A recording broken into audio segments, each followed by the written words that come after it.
Right. Last class का कुछ पूछना है किसी को?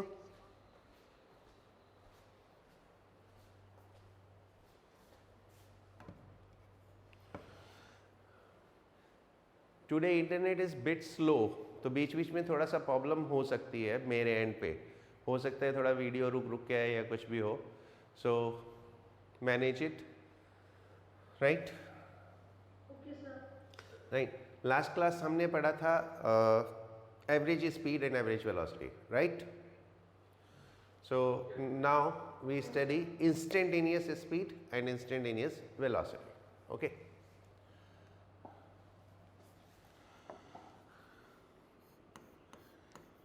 इंस्टेंटेनियस स्पीड या वेलोसिटी।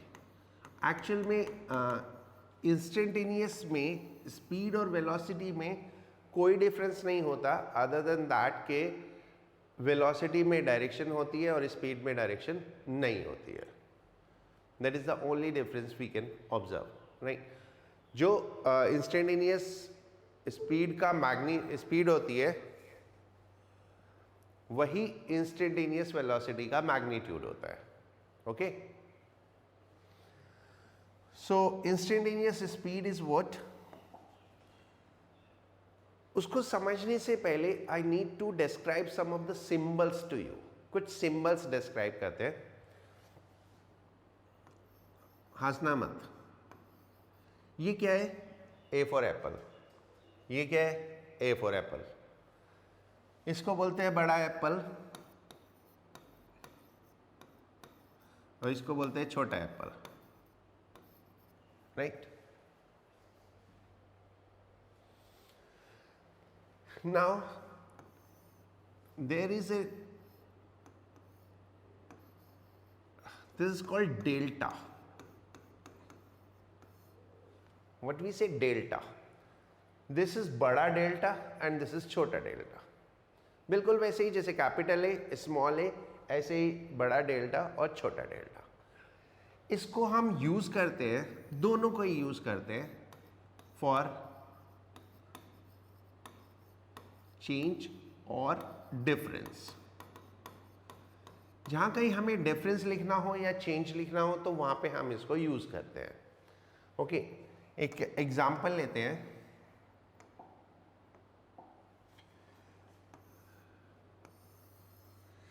ये एक ऑब्जेक्ट x1 पोजीशन पे है t1 टाइम पे और x2 पोजीशन पे है t2 टाइम पे। Can you tell me the velocity of this?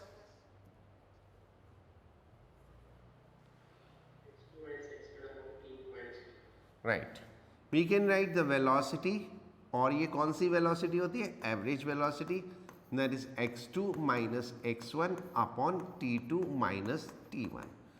तो इसको हम in the form of symbol लिखते हैं delta x upon delta t। Hope so now you understand when we use delta, right. The change और the difference, उसके लिए, या interval, change, difference, interval, इनके लिए हम ये यूज करते हैं क्या? Delta, right.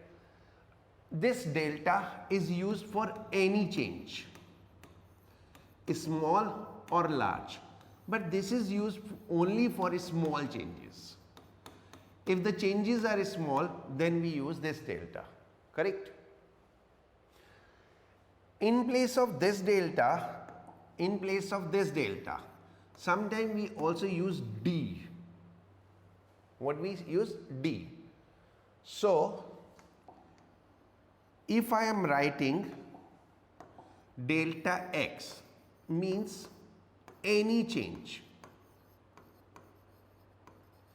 If I am writing delta x, that means a small change. If I am writing dx, that also means a small change, right? तो कौन सा सिंबल कब यूज करना है आपको समझ में आ गया?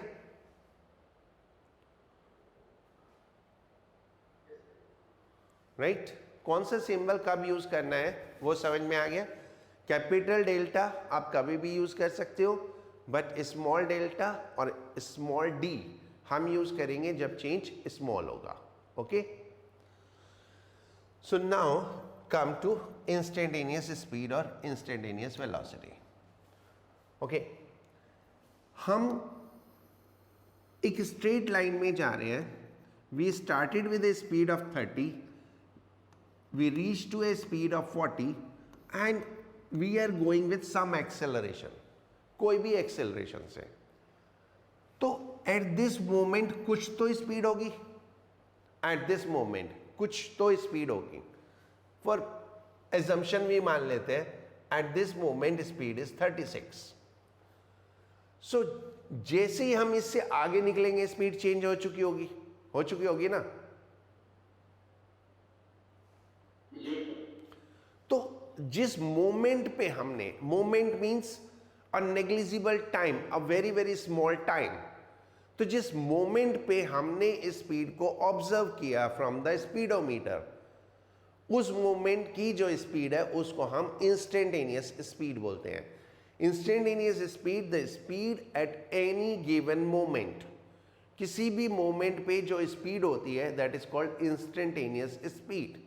Right, the word itself make it clear. Instantaneous means immediately या इंस्टेंटली जो स्पीड है.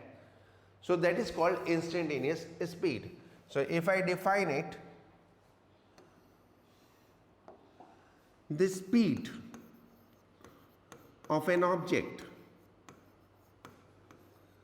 the speed of an object at a given instance, at a given instance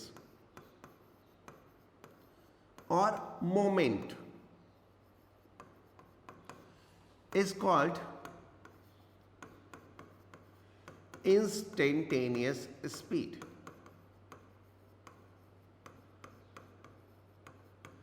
Is called instantaneous speed. That's simple definition. Speedometer में आपने जब देखा उस moment पे जो स्पीड थी that is instantaneous speed. Is it clear? अब इसको मैथमेटिकली कैसे हम डिस्क्राइब करेंगे? देखो, जब हमें एवरेज बोलना होता है तो हम ऐसे करके लिखते हैं वी एवरेज, और जब हमें सिंपल लिखना होता है इंस्टेंटेनियस तो हम सिंपली वी लिखते हैं. जब भी इंस्टेंटेनियस लिखना होता है तो हम सिंपली वी लिखते हैं. तो if I say we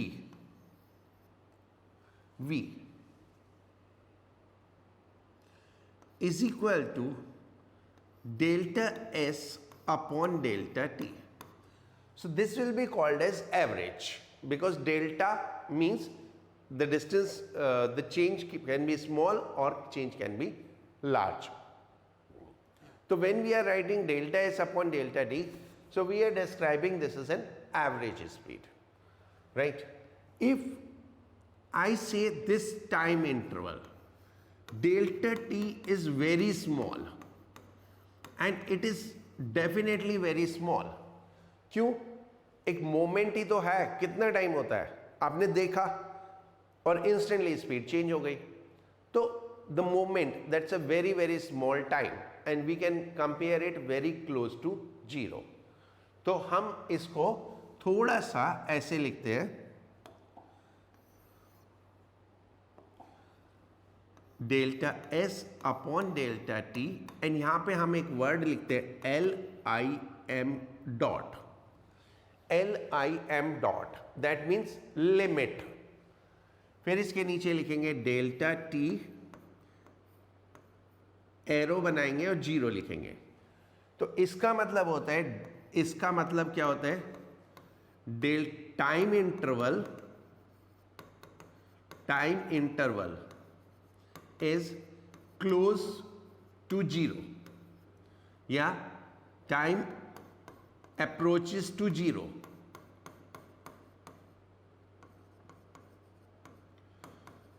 Right? So that is for a very small time interval. Correct? इसको हम infinitesimally small interval भी बोलते हैं. जैसे infinitely large होता है ऐसे infinitesimally small भी होता है. Okay?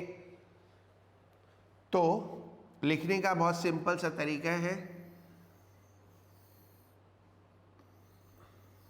that v is equal to delta s by delta t, limit delta t approaches to 0. Correct. अब हम इसको सिंप्लीफाइड लिख सकते हैं ds upon dt, because when we are writing d, small d, तो हम ऑलरेडी डिस्क्राइब कर रहे हैं कि that change is very small. So dt is what? dt is infinitesimally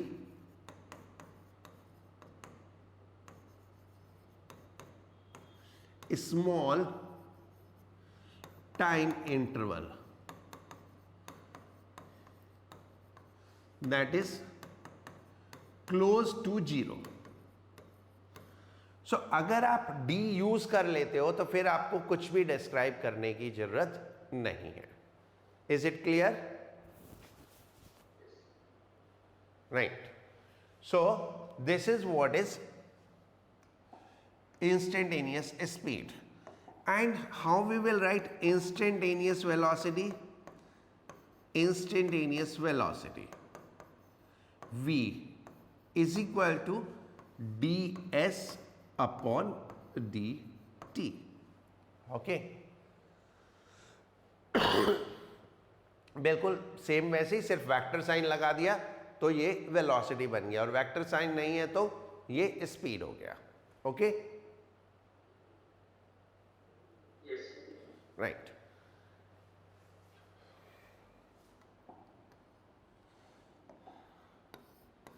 Magnitude of instantaneous velocity. Magnitude of instantaneous velocity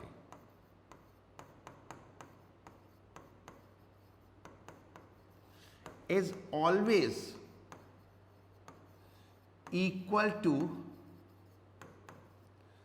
instantaneous speed. Magnitude of instantaneous velocity is always equal to instantaneous speed. This is the same thing which I told you कि instantaneous speed और instantaneous velocity हमेशा equal होती है. Correct? Right? So now this concept of instantaneous is clear. अच्छा, ये instantaneous हम हमेशा से पढ़ते रहे हैं, बट हमने कभी डिस्क्राइब नहीं किया. कैसे? ये नोट कर लिया?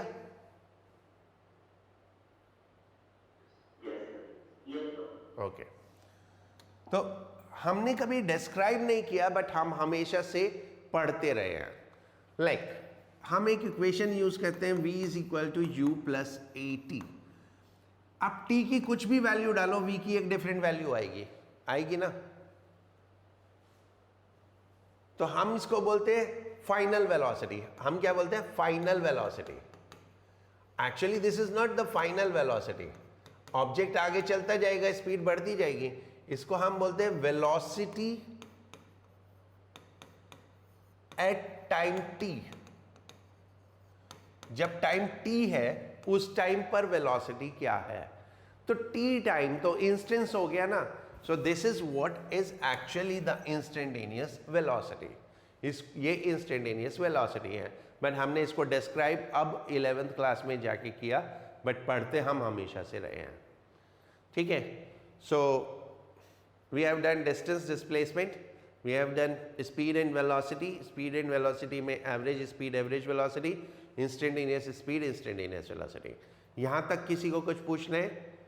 नहीं तो फिर आगे चलते हैं.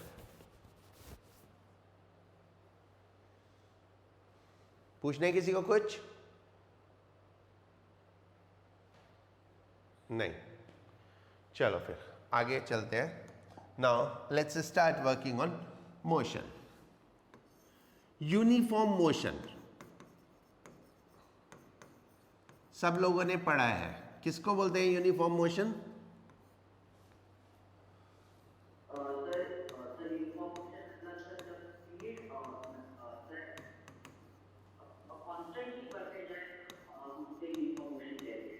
Right. The motion in which object cover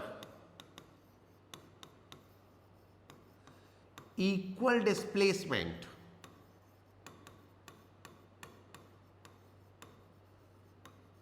the motion in which object cover equal displacement in equal interval of time. Equal interval of time is called uniform motion. अगर इक्वल डिस्प्लेसमेंट इक्वल टाइम में cover होता है तो हम motion को बोलते हैं uniform motion. ये आपने पढ़ा है पहले भी, इसमें कोई डाउट नहीं, होना भी नहीं चाहिए. अब इसकी कुछ प्रॉपर्टीज नोट करते हैं. First, in this motion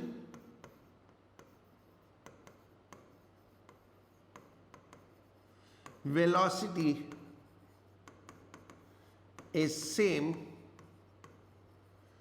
throughout the motion.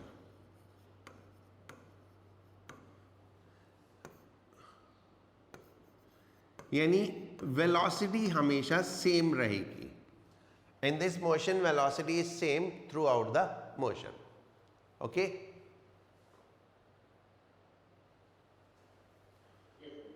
Second, this motion is always straight line. ये हमेशा स्ट्रेट लाइन में होगा, यानी 1D, हमेशा 1 डायमेंशन मोशन होगा ये motion.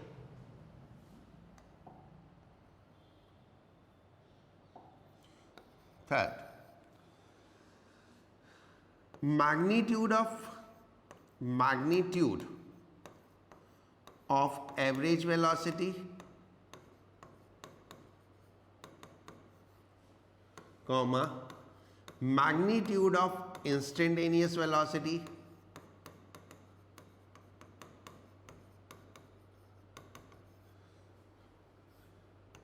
comma average speed and instantaneous speed all are equal. ये सारी वेलोसिटी और स्पीड इक्वल होंगी. क्यों? अगर ऑब्जेक्ट 20 मीटर पर सेकेंड से चल रहा है और वो हमेशा 20 ही है तो इंस्टेंटेनियस हमेशा 20 हो गई, इंस्टेंटेनियस वेलोसिटी हमेशा 20 हो गई, और 20 का एवरेज भी 20 हो गया और एवरेज स्पीड भी 20 हो गई, क्योंकि मोशन स्ट्रेट लाइन में है. स्ट्रेट लाइन में है तो डिस्टेंस और डिस्प्लेसमेंट हमेशा इक्वल होंगे. Is it clear? नोट हो गया? राइट. कभी मिस हो जाओ तो बता देना, वो वापस आ जाता है. Next is equation of uniform motion.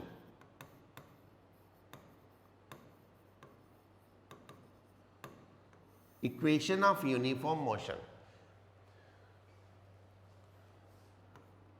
Let position of an object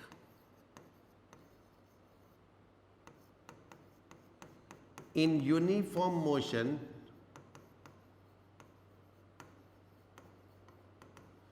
with speed v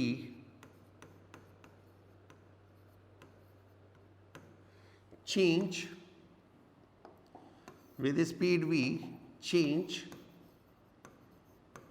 from s naught to s. ये फिजिक्स में इनिशियल के लिए हम बहुत बार ऐसे नॉट यूज करते हैं. कोई भी वर्ड लाइक जैसे v और नॉट लिख दिया, जीरो लगा दिया नीचे, तो ये यूजुअली हम इनिशियल के लिए यूज करते हैं. That's a usual phenomenon, like general custom में ऐसा करना. तो change from s naught to s in time t. then S minus S naught is equal to Vt, or S is equal to S naught plus Vt. This is the equation of uniform motion. S naught is 0 if motion is start from origin.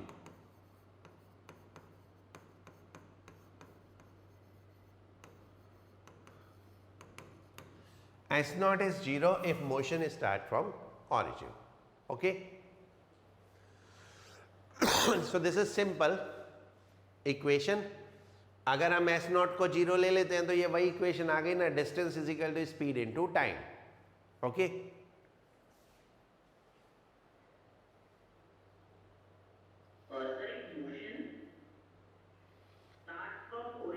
हाँ, S naught is 0 if motion start from origin. तो initial position 0 हो गई ना.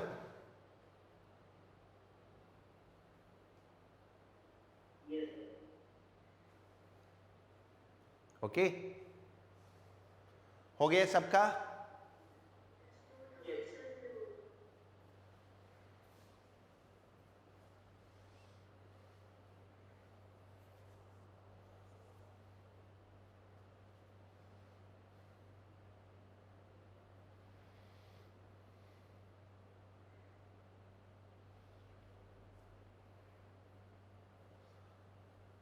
Done.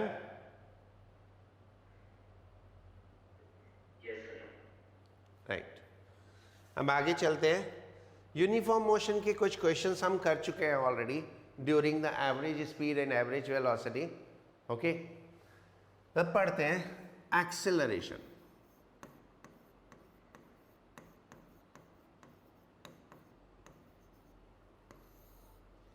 Acceleration, acceleration क्या होता है? Acceleration एक vector quantity होती है, right?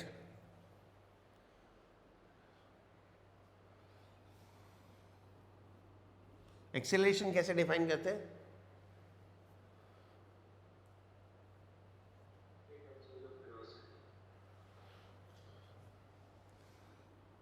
An object is said to be accelerated if velocity of object change with time.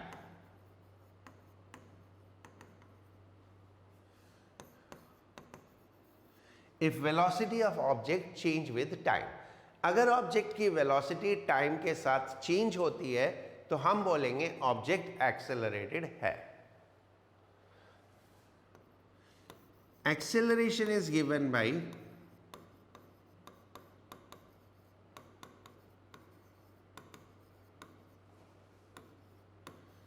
change in velocity.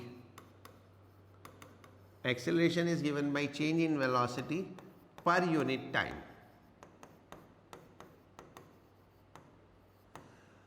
And बिल्कुल जैसे स्पीड में एवरेज स्पीड और एवरेज वेलोसिटी होती है, इसी तरह से एवरेज एक्सेलरेशन और इंस्टेंटेनियस एक्सेलरेशन भी होता है. तो average acceleration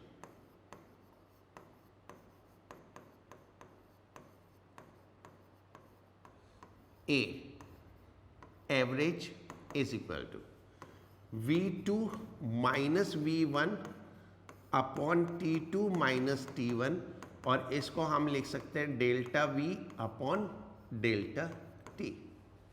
right, delta symbol हम यूज कर सकते हैं एवरेज के लिए. ओके, एंड इंस्टेंटेनियस एक्सेलरेशन कोई बताएगा कैसे करेंगे? Limit delta t approaches to 0, delta v by delta t, or A is equal to dv by dt.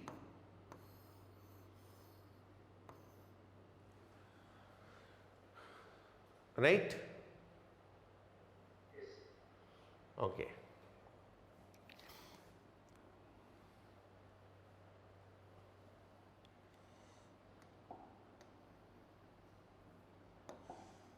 Motion is called retarded. Motion is called retarded. कब?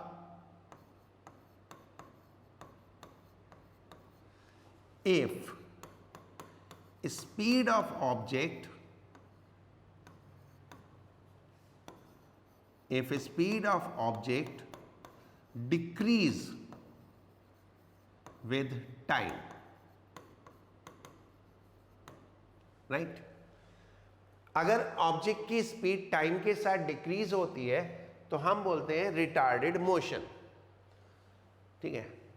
Acceleration word हम कभी भी use कर सकते हैं, स्पीड इंक्रीज हो रही हो या डिक्रीज हो रही हो, दोनों ही केसेस में हम एक्सेलरेशन वर्ड यूज कर सकते हैं।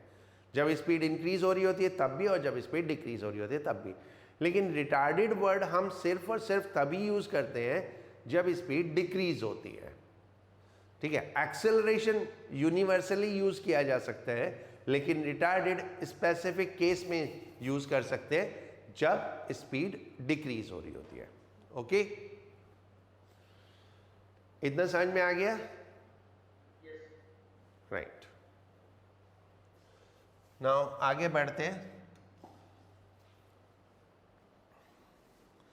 Uniformly accelerated motion,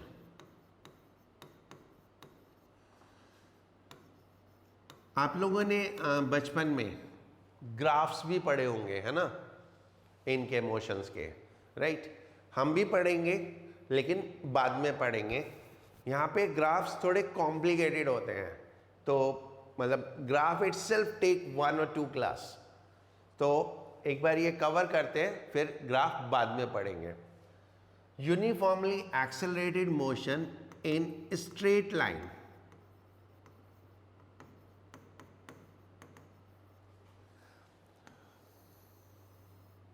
uniformly accelerated motion in straight line. क्योंकि हम इस चैप्टर में सिर्फ 1 डायमेंशन मोशन पढ़ रहे हैं, तो इस चैप्टर में हम जो कुछ भी पढ़ेंगे वो स्ट्रेट लाइन मोशन पढ़ेंगे। Okay, it is the motion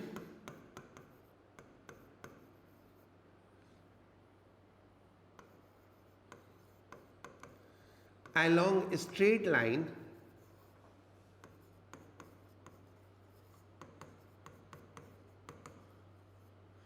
in which acceleration of object remain constant। Uniform motion में ऑब्जेक्ट की वेलोसिटी सेम रहती है, एंड यूनिफॉर्मली एक्सेलरेटेड मोशन में ऑब्जेक्ट का एक्सेलरेशन सेम रहता है। ओके, तो it is the motion along straight line in which acceleration of object remain constant.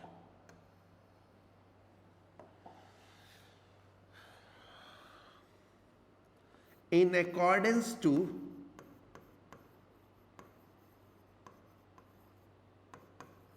coordinate system, coordinate system में हमने पढ़ा था ओरिजिन के एक साइड पॉजिटिव होता है और एक साइड नेगेटिव होता है, right? In accordance to coordinate system, one direction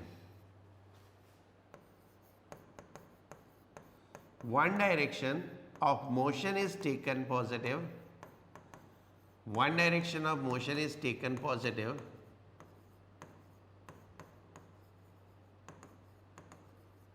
and other become negative। अब ये वन मतलब हॉरिजॉन्टल भी हो सकती है और वर्टिकल भी हो सकती है। लाइक हॉरिजॉन्टल मोशन में हम राइट साइड पॉजिटिव ले लेते हैं, लेफ्ट साइड नेगेटिव हो जाता है। वर्टिकल मोशन में अप साइड पॉजिटिव ले लेंगे और डाउन साइड नेगेटिव हो जाएगा। right? Although custom says that right side positive, left side negative, upside positive, downside negative, but क्योंकि इसमें सिर्फ दो ही डायरेक्शन है तो हम कोई भी एक डायरेक्शन को पॉजिटिव लें तो दूसरी डायरेक्शन नेगेटिव हो जाएगी, but through out the question आपने जो भी डायरेक्शन पॉजिटिव ली होगी उसी को लेके चलेंगे through out the question, right? इसमें कुछ पूछना है?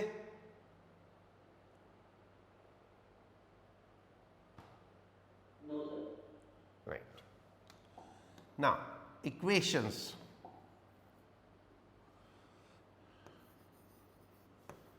Equations of uniformly accelerated motion. Equations of uniformly accelerated motion. ये वही इक्वेशंस हैं जो हमने पढ़ी थी.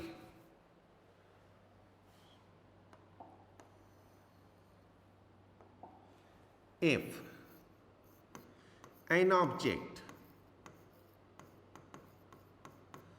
is moving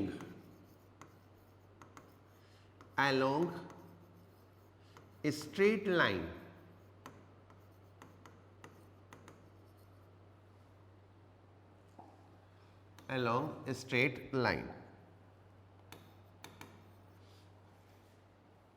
इसको if की जगह let कर लो. Let an object is moving along a straight line with constant acceleration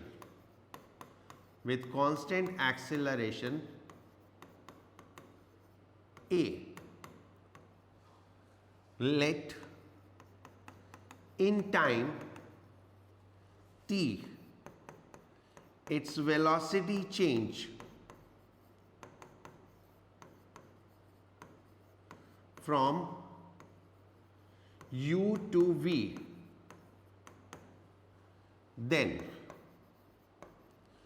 v is equal to u plus at. ये फर्स्ट इक्वेशन, और इसको हम बोलते हैं velocity time relation. That is called velocity time relation.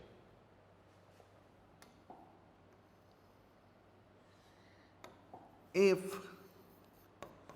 during this time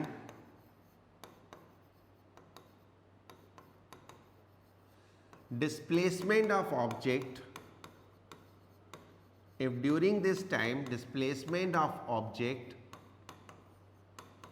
is s, then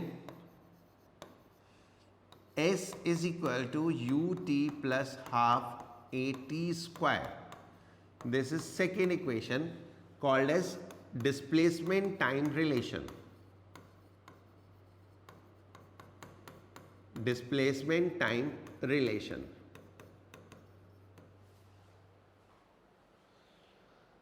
transmission wise कोई problem तो नहीं है अभी तक? Okay, so then s is equal to ut plus half at square. It is called displacement time relation. And what is left is third equation. Okay, what is that? v square minus u square is equal to 2as. This is velocity displacement relation. Velocity displacement relation. Okay, तो ये तीन equation वही है जो हमने पढ़ा था आज. अदर देन इंस्टेंटेनियस स्पीड हम छोड़ दें तो सब कुछ हम ऑलरेडी 9th क्लास में पढ़ चुके हैं. So that's why I do not find anything to explain in detail. There are lot many thing coming ahead which I need to explain in detail. So if you want to ask anything in this you may please. Okay, now straight line motion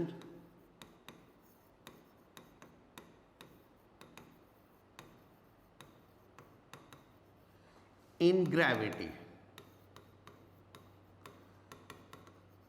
straight line motion in gravity यानी ऊपर नीचे. It is an example of uniformly accelerated motion in one dimension.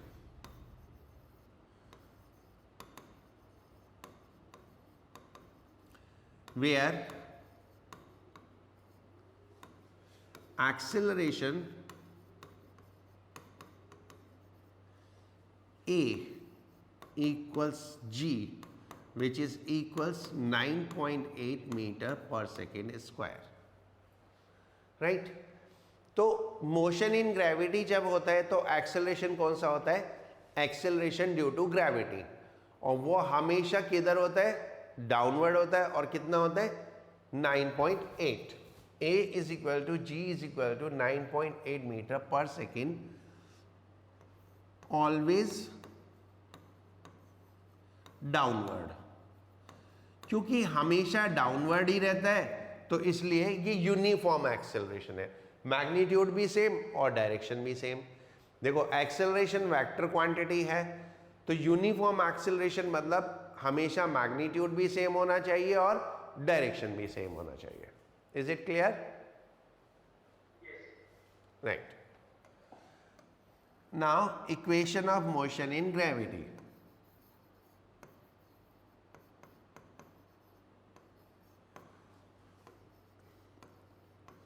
Equation of motion in gravity, and obviously ये one dimension motion ही है, ये straight line motion है.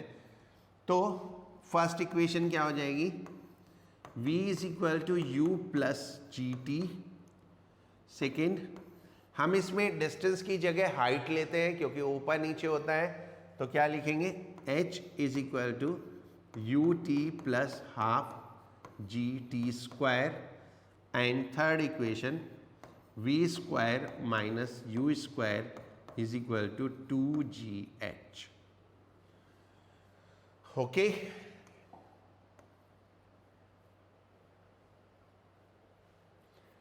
G की value unless specified you will take 9.8. Okay.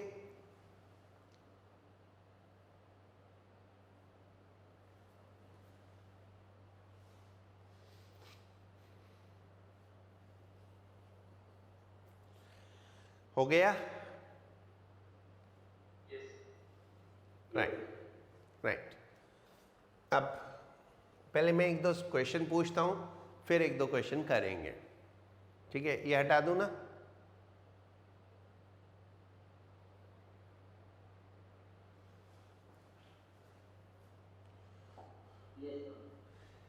एक object को मैंने throw किया, एक ऑब्जेक्ट को थ्रो किया ऊपर विथ सम वेलोसिटी. ये ऊपर चला गया, यहां जाके ये रुक गया, एंड देन फिर ये इसी रास्ते से वापस आ गया. ओके. ऐसे ही होगा.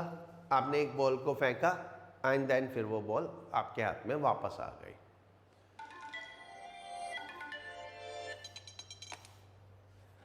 Okay. Eight top point, eight highest point, acceleration कितना होगा? हाईएस्ट पॉइंट पे एक्सेलरेशन कितना होगा? All back. ओके. सो मैं क्वेश्चन सुन लिया था या उससे पहले ही डिस्कनेक्ट हो गया था? ओके. हमने एक ऑब्जेक्ट को ऊपर थ्रो किया, it reach to the top and then started coming down, और फिर ये नीचे आना शुरू हो गया. तो हमको फाइंड आउट करना है हाईएस्ट पॉइंट पे एक्सेलरेशन क्या होगा. कितना?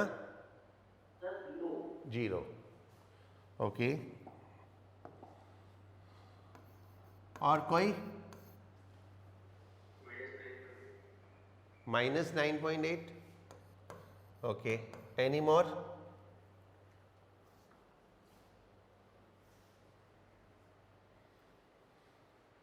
कोई और?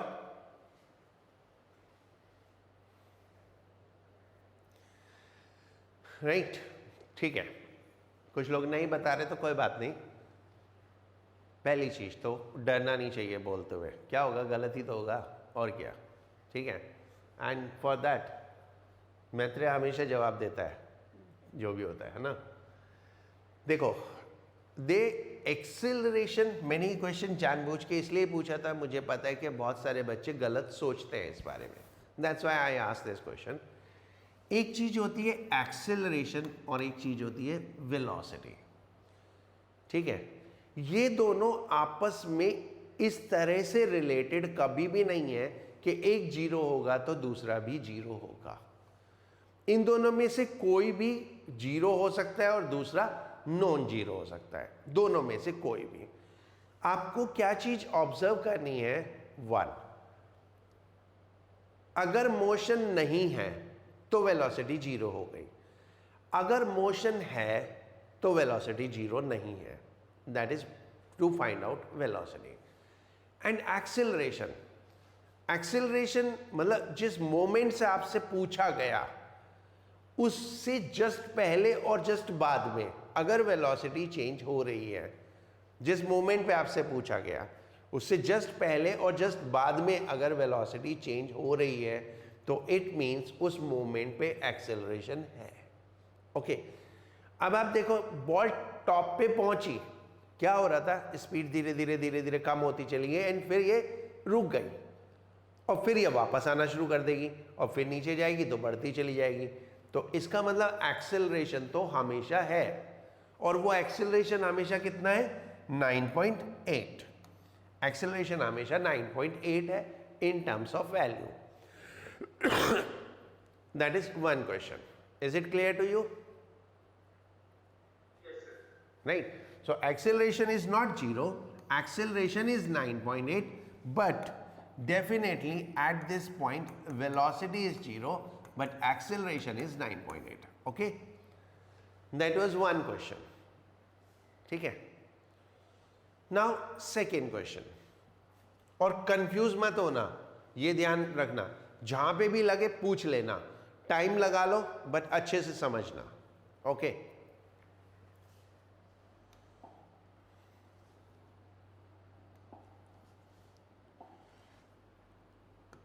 ये हमारा कोऑर्डिनेट सिस्टम है। ओके, ये एक ऑब्जेक्ट है ए, इस डायरेक्शन में जा रहा है और इस डायरेक्शन में एक्सेलरेशन है। ये एक दूसरा ऑब्जेक्ट है बी, ये इस डायरेक्शन में जा रहा है और इस डायरेक्शन में एक्सेलरेशन है। ओके, दोनों ही केसेस में एक्सेलरेशन की डायरेक्शन ये टुवर्ड्स नेगेटिव है। ओके, अब इस एक्सेलरेशन को नेगेटिव बोलोगे कि पॉजिटिव बोलोगे दोनों केस में? सर, तो ए का जो होगा वो एक्सेलरेशन नेगेटिव होगा और बी का होगा वो एक्सेलरेशन पॉजिटिव होगा। Okay, anyone else? ठीक है, देखो मैंने पूरा डायरेक्शन चार्ट बनाया हुआ है, ये एक्स एक्सिस है, ये वाई एक्सिस है, राइट। और हमने ये भी बोला था एक डायरेक्शन पॉजिटिव लेते हैं तो दूसरी डायरेक्शन नेगेटिव हो जाती है। We have to take that कि कौन सी पॉजिटिव है कौन सी नेगेटिव है, वो सब कुछ कंसीडर करते हुए आपको ये बताना है कि दोनों ही केसेस में एक ही डायरेक्शन तो सेम है, बट क्या वो दोनों केसेस में पॉजिटिव है या दोनों केसेस में नेगेटिव है, या किसी एक केस में पॉजिटिव है और किसी एक केस में नेगेटिव है। एंड स्पीक, जितना बोलोगे ना उतना सीखोगे, डरो मत, सब एक जैसे हैं, सब एक जैसे हैं, किसी को कुछ नहीं पता होता, सब फेंक रहे होते हैं। तो इसलिए सोचो और जवाब दे दो जो भी दिमाग में आता है। बोलो हर्षित, बोलो बोलो।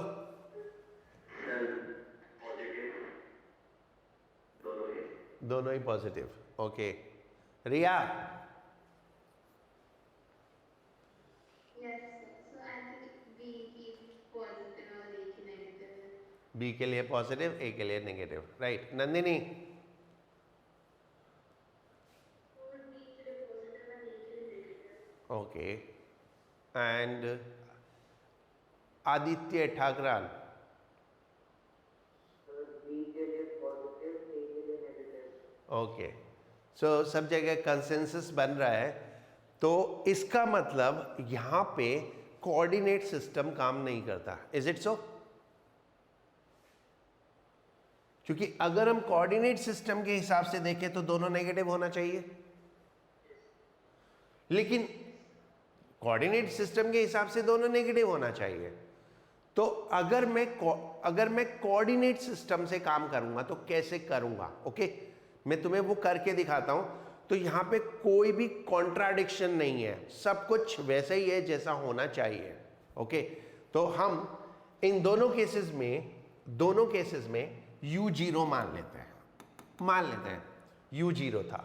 ओके, तो इन द फर्स्ट केस हमारे पास इक्वेशन है v is equal to u plus a t. एक मिनट, ये इस कलर से मैं इक्वेशन लिख रहा हूं, स्टैंडर्ड इक्वेशन, राइट। अब now for the first coordinate system से बात करो। v positive, is it so? Is equal to a negative minus a t. ये हमारी हुई first equation, v is equal to minus a t. Okay, अब second case में लिखो। ये मैं आपको बहुत वैसी चीज सिखा रहा हूं कि कभी कंफ्यूज होने की जरूरत ही नहीं है। आप चाहे कोऑर्डिनेट सिस्टम फॉलो करो या अपना जो दिमाग बोलता है उसको फॉलो करो, एक ही बात है, कोई डिफरेंस नहीं आता। अब सेकेंड के लिए इक्वेशन बनाते हैं तो क्या आएगी? v minus a b minus, तो v is equal to a t, right. So now you understood the difference. अपने आप आ गया ना, ये पॉजिटिव ये नेगेटिव, ठीक है, राइट। सर लेकिन सर जो हमने माइनस ए पी है सर, तो वो जो पी तो इनटू हो रहा है ना उससे तो। हाँ, टी तो इनटू मल्टीप्लाइड है, टी मल्टीप्लाइड है, तो नेगेटिव में पॉजिटिव मल्टीप्लाई करेंगे तो नेगेटिव ही रहेगा ना।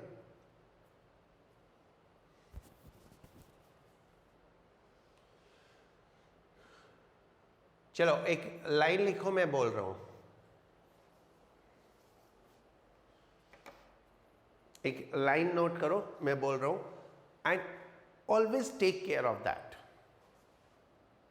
मैं रिटार्डेशन के लिए बोल रहा हूं क्योंकि एक्सेलरेशन वर्ड कहीं भी यूज किया जा सकता है, ये ध्यान रखना। तो मैं रिटार्डेशन के लिए बोल रहा हूं। An object is retarded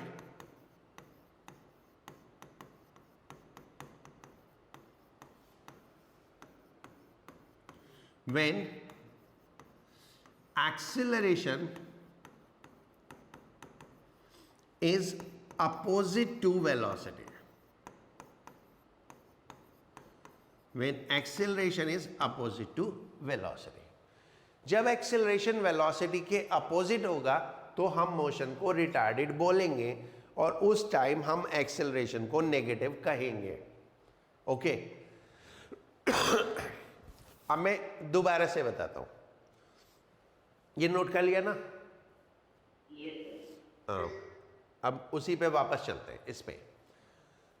okay, अब मेरे से कोई पूछे तो मैं इसका जवाब कैसे दूंगा? मेरे से कोई पूछे तो मैं इसका जवाब कैसे दूंगा? जैसे मैंने तुमसे पूछा कि इसमें एक्सेलरेशन का साइन क्या है, right?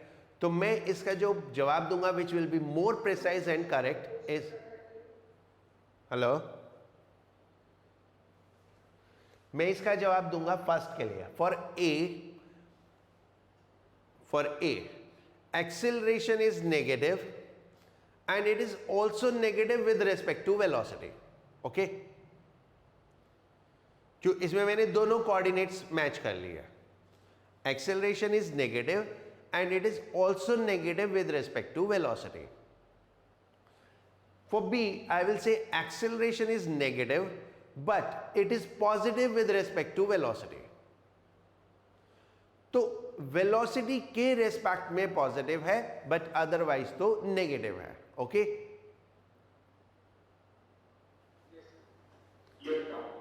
So there is more precise answer for this.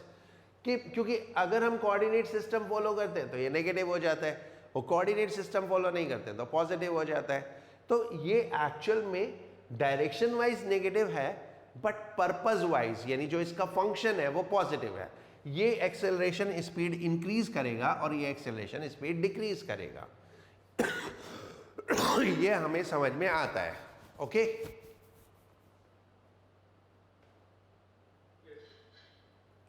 चलो एक छोटा सा क्वेश्चन करना है.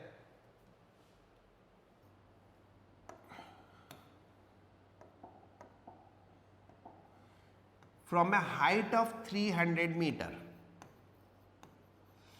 an object A is dropped.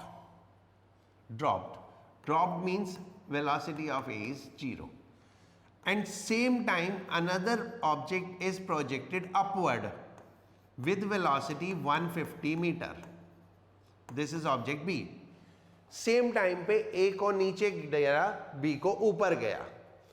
300 metre 300 metre का डिस्टेंस इनके बीच में था. ऑब्वियसली ये नीचे आता जाएगा, ये ऊपर जाता रहेगा और कहीं पे जाके दोनों मिल जाएंगे. So this is point of collision. तो हमें ये निकालना है कब होगा और कहां होगा. When and where. कब होगा और कहां होगा. This is what we need to calculate. करोगे आप लोग? करो, एक बार ट्राई करो फिर मैं बताता हूं.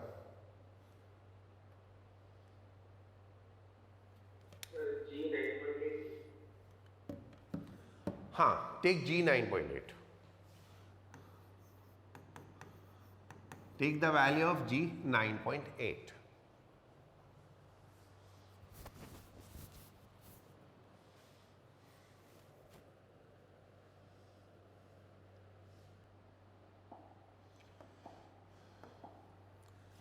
मान लो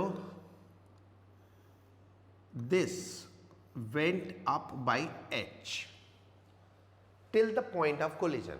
अगर ये h ऊपर गया तो ये कितना नीचे आया? 300 माइनस h. अगर वो h ऊपर जाएगा तो ये 300 माइनस h नीचे आएगा, क्योंकि टोटल तो 300 है ना, राइट? तो अब हम यूज करेंगे कौन सी equation? h is equal to U T plus half G T square. ये हम फर्स्ट के लिए पहले यूज करते हैं. फॉर ए हाइट कितना हो गया? 300 माइनस एच. यू कितना है? 0 time t plus half G T square. That is first equation. For b के लिए, बी ने कितना ट्रेवल किया? h. इनिशियल वेलोसिटी कितनी है? 150 t minus half G T square. Why we are taking minus? Because in this case it is retardation. ऊपर जा रहा है और एक्सेलरेशन नीचे है तो रिटार्डेशन है, तो नेगेटिव ले लिया. That is second. अब फर्स्ट और सेकेंड को ऐड कर देते हैं. 1 प्लस 2. 1 प्लस 2 ऐड कर देंगे तो बचा क्या? 300. और इधर half G T square minus half G T square cancel हो गया, एंड ये कितना बचा? 150 टी. तो t इज इक्वल टू कितना आ गया? 2 second. That means they will meet after 2 second. इतना सबको समझ में आ गया? राइट. तो अब हमें निकालना है h. तो h की वैल्यू यहाँ रख देते हैं, कितना आएगा, h कैलकुलेट कर लेते हैं यहाँ से by equation 2। h is equal to 150 into 2, क्योंकि टाइम तो 2 आ चुका, minus half into 9.8 into 2 square. So this is 300 minus 19.6, that is 280.4, right? Yes, sir. कुछ पूछना है किसी को तो बोलो, नोट कर लो इसको। ठीक है, आज के लिए बस इतना ही करते हैं, बाकी नेक्स्ट क्लास में हम क्वेश्चंस करेंगे। ठीक है, कुछ और क्वेश्चंस करेंगे, कुछ नई चीज़ें और सीखेंगे। ठीक है, जो जिसने नोट कर लिया हो कैन लीव, और बाकी जो भी नोट करता जाए keep living. Thank you, sir. Welcome Thank you, sir. Welcome.